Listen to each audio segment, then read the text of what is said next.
ubwambere hoho ibinyamakuru bifise uruhara ntangere ku munsi w'amatora na cyane mu guteza imbere amatora abaye mu muco.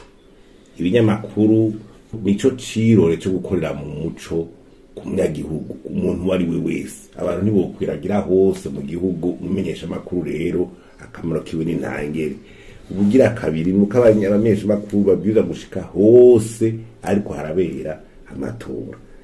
Umenyeshamakuru yafise ikarata ahabwa n'ibigo vyabigenewe nk'ikigo kijije kumenyesha amakuru, abironkeye uburyo bategereza gushika hose bakaraba amakuru abashoboye kuhaja hose bose kiretse kumbure abanyamakuru mu mahanga, mbwa abanyamakuru b'Abarundi ntaho bashobora kwimirwa. Ubugira gatatu nuko hajya mu bisanzwe ibinyamakuru abamenyesha amakuru ni nk'abarorerezi bandi mu matora, abobservateri n'abarorerezi bakomeye kuko baba barorera bobo, ubwo nyine bashobora guca babwira abantu ico babonye canke bagakinga abariko barashaka gukora ibintu bidatomoye batabumva ko batanguye kuvugwa ibyo ariko barakora bitanguye kuvugwa hakiri kare. Ubundi noneho ibiro byose by'amatora mu bisanzwe birigenga, ico bita biro de vote birigenga.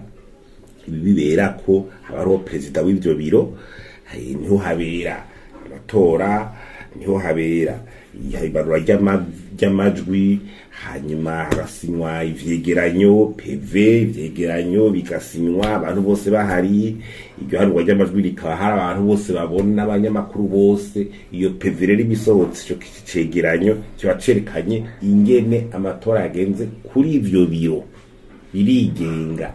Aho nta na CENI, nta nukuvuga ngo CENI ngo nta na CENI kuko ni biro vyigenga kandi beje kuhabera bibonywe na bose.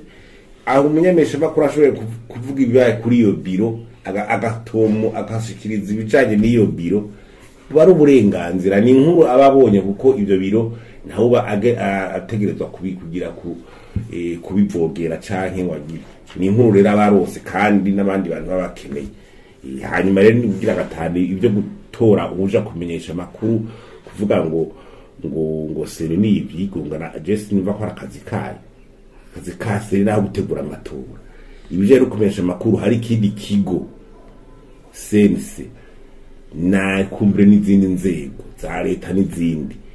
CENI rero ntije kumva yuko igira irengere vyose ngo nishinga ibi nimenyure kuwe n'utari ku niwe wese n'akazi kiwe.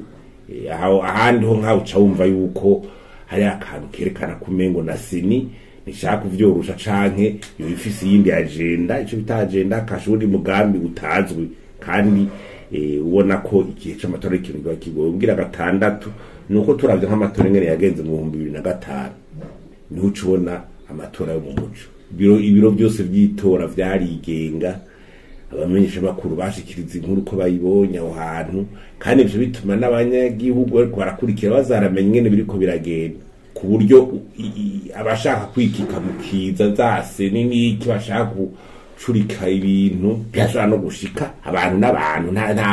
Nta bamarayika bari muri CENI canke n'iki udacunze ibintu bamwe barashaka kubikora uko utameze neza. Hanyuma ikindi tubona nuko izi ngorane z'ibitoro zishobora no kubangamira abantu bamwe n'abandi bashaka gushika mu gihugu kugira abareje amatora byo kwiguza busigara amananiza. Hari bavuze ko mu myamazo ikibazo cyo binutse mu ngorane Abarundi barabiyuhiyemwo, twizere no ku munsi w'amatora yuko hari cyo hinduka. Hanyuma ikindi rero nuko dutera kamo leta yuko kumenyera gukorera mu muco mu by'amatora ikintu ca mbere gihambaye, kuko amatora abaneza zatabera mu muco ingorane z'umazugariza abanyagihugu bice bigaragara kumenga abantu barondera inzira zo kumure zo kwigumiza ku butegetsi kandi kumure batabashoboye gukura igihugu mu kaga. Ivyo rero biratera bikazana ibibazo nico twokwita imitima mibi ikugariza abantu bakabona abantu batekanye ibintu n'amarame kumbe ngo ni yororo, kumbe imitima y'abantu iriko iratunura.